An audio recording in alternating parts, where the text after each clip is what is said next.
Sir Joel Villanueva, ikaw isa ka talagang Judas. Ngayon lang namin nalaman na isa ka palang pastor. Ano ka, pastor sa demonyo? Ang itim ng budhi mo? Wala kang paninindigan? Wala kang malasakit sa bansa? Ang iniisip mo lang ay yung sarili mong kapakanan. Paano kayo nakakatulog sa gabi? Paano kayo nakangiti diyan sa Senado? Sa inyong pinagagawa? Hindi kayo nakukonsensya diyan? Hindi kayo nababangungot sa gabi dahil sa kayo't ang nakinabang ng pera ng bayan? Kahit saan man kayo pumunta, walang makikita ang tao na mayroon kayong point sa inyong ginawa na yan. Wala kayong sariling paninindigan.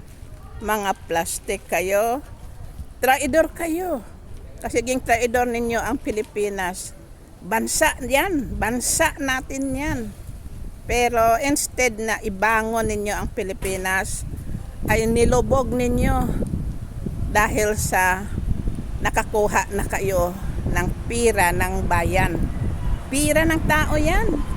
Mga tao nga nagabayad ng tax, lalo na yung OFW, pira nila yan. Hindi kayo nakukonsensya. Pinakain ninyo sa pamilya ninyo yung mali-malitang pera. Nag-enjoy ba kayo niyan? Sana nagpororot na lang kayo. Kaya tama lang nasabihan kayo ng tao na Judas. Talagang Judas. Tama yun eh.